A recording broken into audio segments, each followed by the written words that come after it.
Hello my dear students, I hope you all are fine. In this lecture, I am going to discuss the fetal skull, which is very important topic, not only from the theoretical point of view but also from the practical point of view.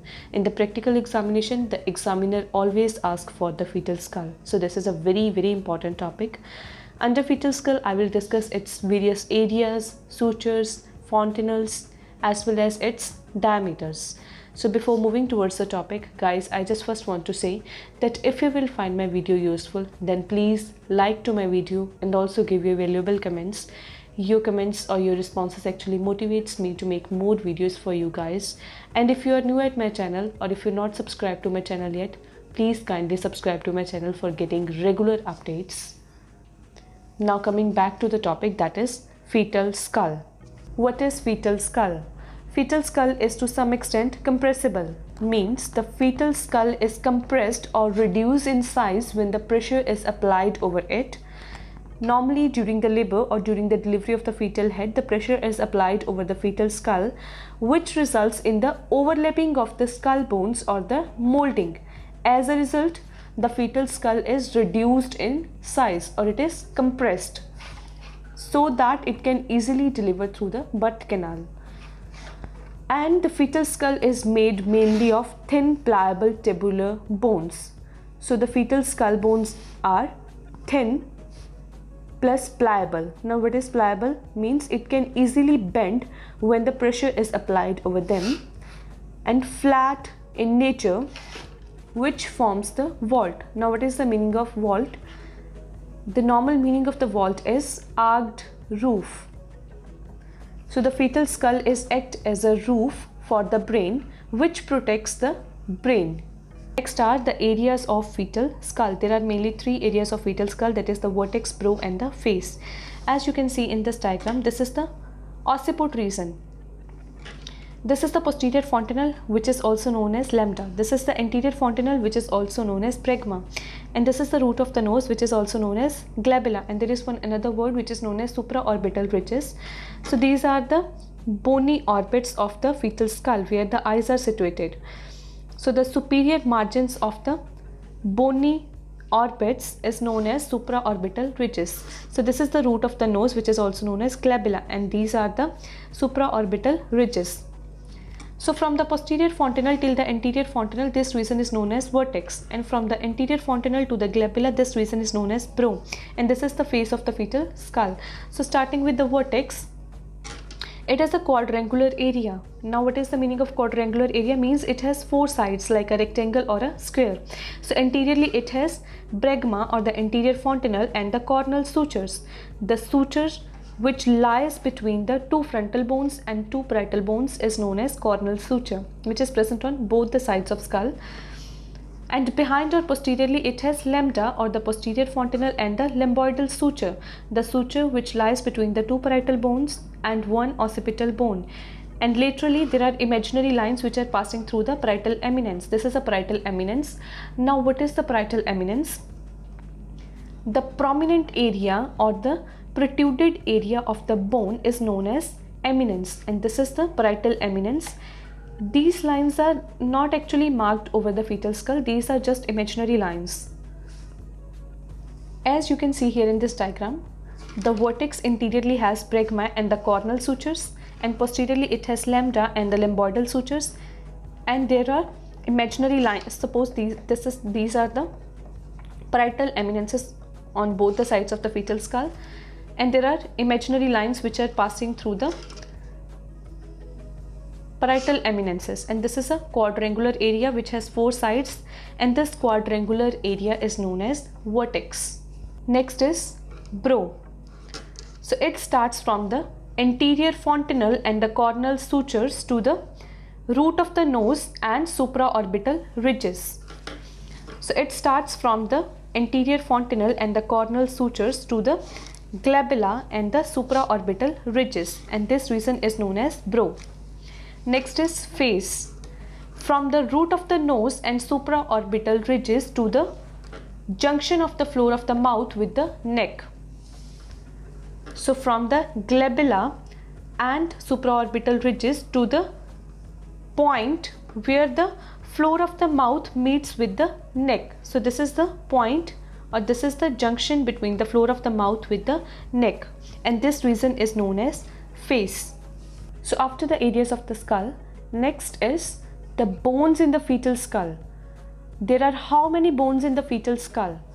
So there are total 7 bones in the fetal skull, such as the 2 frontal bones, there are 2 parietal bones, as well as there are 2 temporal bones and 1 occipital bone. So there are total 7 bones which makes the fetal skull. Next are the sutures. Now what are the sutures which are present in the fetal skull? These are basically the cranial joints. The word cranial indicates the skull. So these are basically cranial joints or skull joints which are formed where the 2 bones are joined, or these are the joints which hold the bones of the baby's skull together. So there are mainly 4 sutures in the fetal skull. As you can see here in the diagram, these are 2 frontal bones, these are 2 parietal bones, and this is 1 occipital bone. So starting with the first one, that is the frontal suture. The suture which lies between the 2 frontal bones is known as the frontal suture or the metopic suture. Next is coronal suture. So these are the coronal sutures which are lying between the 2 parietal bones and the 2 frontal bones. Those are known as coronal sutures. Next is sagittal suture or the longitudinal suture. This is the longest suture in the fetal skull. So the suture which lies between the 2 parietal bones is known as sagittal suture or the longitudinal suture. And the last one is lomboidal suture. So this is the lomboidal suture which separates the 2 parietal bones from the occipital bone, or the suture which lies between the parietal bones and the occipital bone is known as lomboidal suture. Now what are the functions of these sutures? First one is it allows molding or the overlapping of the fetal skull bones. As these sutures are non-ossified, means these are not hard and these are membranous in nature. That's why it allows the overlapping of the fetal skull bones during the labor so that the fetal head can easily deliver through the birth canal. Its next function is digital palpation of the sagittal suture. The word digital in the medical terms indicates the fingers. So while doing the vaginal examination, when the sagittal suture is palpated with the help of fingers, it actually gives the idea of degree of internal rotation and the manner of engagement of fetal head. So first one is degree of internal rotation. It means to what extent the fetal head is rotated internally. For example, during vaginal examination, if this sagittal suture is palpated in a transverse direction, then it might indicate the deep transverse arrest. Now what is deep transverse arrest? It is a condition when the fetal head fails to rotate.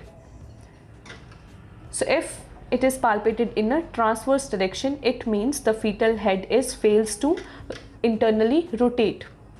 Next example is if this sagittal suture is palpated in a oblique direction, it means the internal rotation is not occurs yet, and the occiput, which is the denominator in the case of cephalic presentation, lies in relation to the left iliopubic eminence. And in the third example, if this sagittal suture is palpated in the longitudinal direction, then it indicates that the internal rotation occurs and the fetal head lies in the anterior posterior diameter and the occiput of the fetal head comes behind the symphysis pubis. That's how the sagittal suture helps to get the idea of degree of internal rotation. Next is manner of engagement. So when this sagittal suture is palpated, it actually gives the idea of the engaging diameter and the attitude, such as whether the fetal head is fully flexed or fully extended, or maybe it is partially extended or partially flexed. So after the sutures, next are fontanelles. Now what are the fontanelles? A wide gap in the suture line is called fontanelle. So as you can see in the diagram, this is the suture line, and in the suture line there is a wide gap, and this wide gap is known as a fontanelle. There is another definition of the fontanelles, that is a point where 2 or more sutures meet. So a point where two or more sutures meet is known as fontanelles. So there are two fontanelles in the fetal skull, that is the anterior fontanelle, which is also known as bregma, and the posterior fontanelle, which is also known as lambda. So I'll go with the anterior fontanelle first. Anterior fontanelle is formed by joining of four sutures, such as two coronal sutures, one sagittal suture and one frontal suture, and the diameter of the anterior fontanelle is 3 cm on each side, while the shape of the anterior fontanelle is diamond shape, as it looks like a diamond. And the floor of the anterior fontanelle is formed by a membrane. Actually, this anterior fontanelle remains membranous long after the birth of the baby, but it becomes bony, hard or ossified at 18 months after the birth. It is almost 1.5 years. Now, what are the functions of this anterior fontanelle? First one is, it indicates the degree of flexion of the head. For example, during the vaginal examination or during the internal examination, if this anterior fontanelle is felt, then what it indicates? It indicates that the fetal head is not fully flexed or it is partially extended, which as a result indicates that there is bro presentation or sinciput presentation. So it basically denotes the degree of flexion of head. Its another function is, it facilitates the molding or the overlapping of the fetal skull bones during the labor. And its another function is, it accommodates the growing brain, as it remains membranous long after the birth. So it allows the brain growth, as the brain grows double its size during the first year of the life. And as this fontanelle is membranous, it allows the brain growth and it accommodates the growing brain. Next is posterior fontanelle, which is also known as lambda. It is formed by joining of three sutures, such as one sagittal suture and two lambdoidal sutures. And the diameter of the posterior fontanelle is 1.2 cm on each side, and the shape of the posterior fontanelle is triangular, as it looks like a triangle, and it becomes bony or ossified at 6 to 8 weeks after the birth, but in some cases it becomes ossified at term. Next are the diameters of skull. There are anterior posterior diameters and the transverse diameters of the skull. So firstly, I will discuss the anterior posterior diameters of the skull. So there are total 6 anterior posterior diameters of the skull. So starting with the first one, that is suboccipito-bregmatic. Now what is the meaning of suboccipito? For example, this is a occipital bone. This is the mid of the occipital bone. So this is the under surface of the occipital bone, which is known as suboccipito region. So for example, this is the occipital bone. So this is the under surface of the occipital bone, which is known as suboccipito region, and it is also known as the nape of the neck or the back of the neck. So at suboccipito region, the occiput joins with the neck. So this is also known as the nape of the neck. So this occipito-bregmatic diameter extends from the nape of the neck to the center of the bregma, which is the anterior fontanelle. So this is the nape of the neck. So from the nape of the neck to the center of the bregma, which is the anterior fontanelle, and this diameter is known as suboccipito-bregmatic, and this is of 9.5 cm. And if the suboccipito-bregmatic is the engaging diameter, then the presenting part will be vertex, and it indicates the attitude which is well flexed. And if the attitude is well flexed, then the presenting part is vertex. So after the suboccipito-bregmatic, the next anterior posterior diameter is suboccipito-frontal, which extends from the nape of the neck to the center of sinciput or the center of brow. So again, from the nape of the neck to the center of the sinciput or the brow. So this is the center of the sinciput or the brow, and this diameter is known as suboccipitofrontal, and it is 10 centimeter. And if the suboccipitofrontal is the engaging diameter, then the presenting part will be the vertex.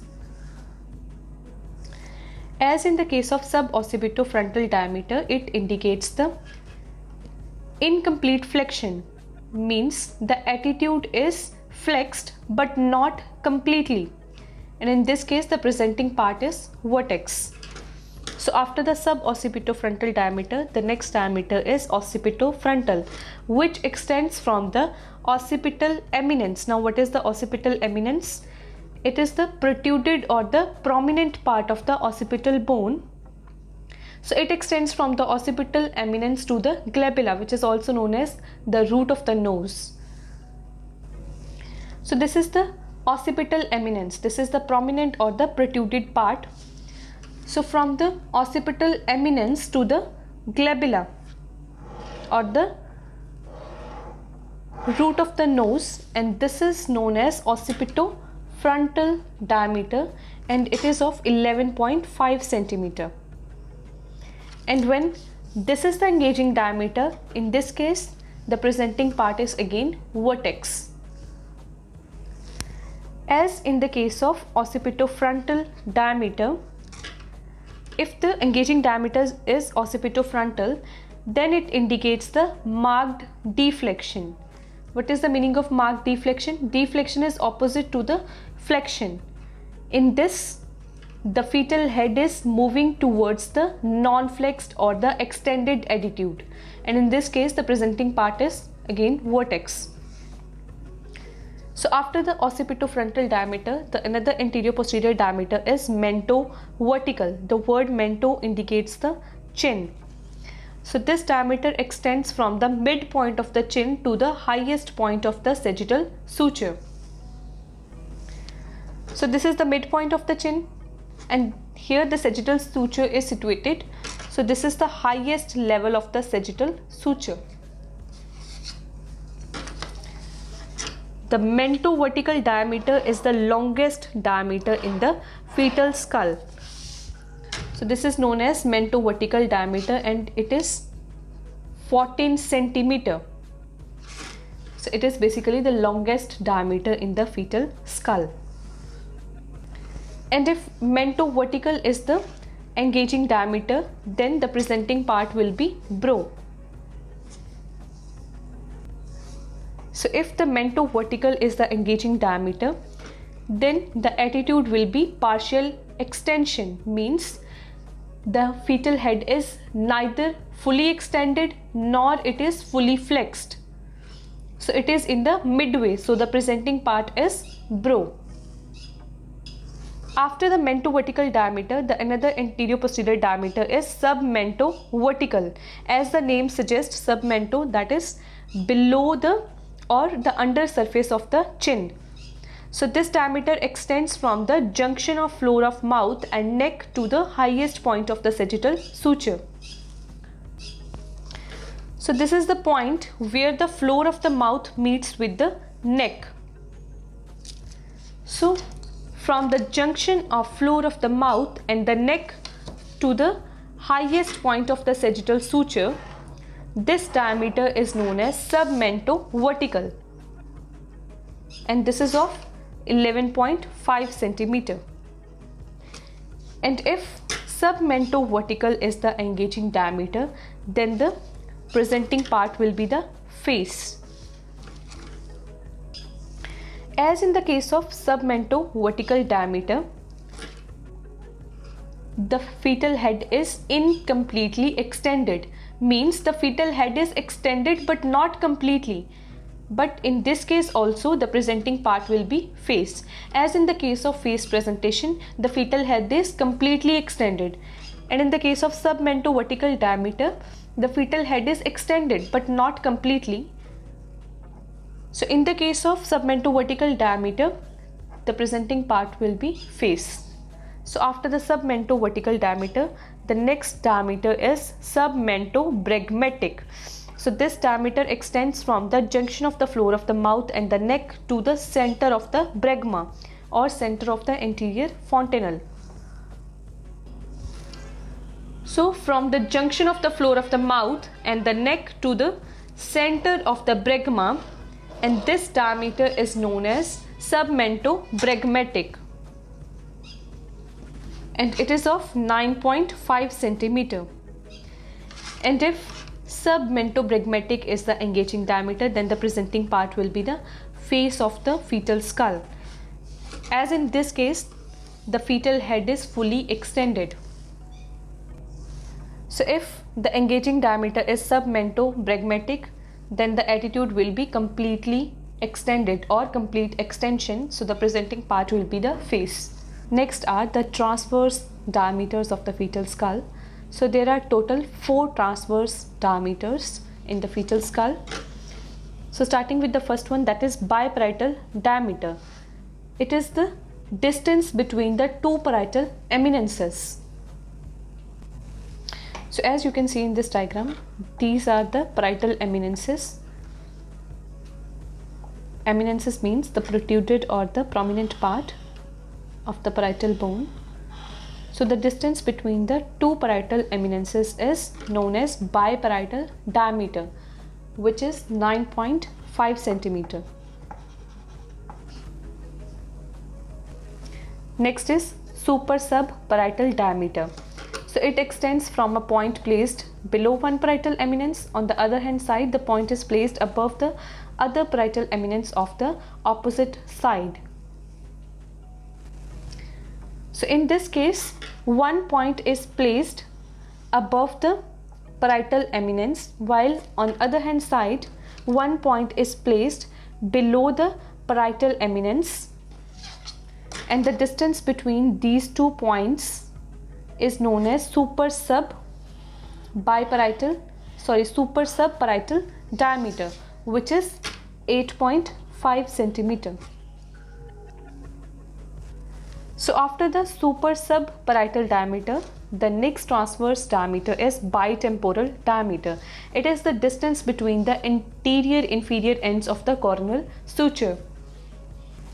So as you can see in this diagram, this is the anterior and the inferior ends of the coronal suture. So the distance between the anterior inferior ends of the coronal suture is known as bitemporal diameter, which is 8 centimeter. Next is bimastoid diameter. It is the distance between the tips of mastoid processes. The mastoid process actually situated behind the ear. So it is the distance between the tips of mastoid process, which is 7.5 centimeter, and this is the shortest diameter of the fetal skull. So under the transverse diameters, the biparietal diameter always engages, no matter what is the position of the head is, as the biparietal diameter stretches the vulval outlet during the crowning. That's all about the fetal skull. I hope you all are clear with this topic, but still, my dear students, if you have any kind of query, then please ask me in the comment section. I will definitely answer your queries.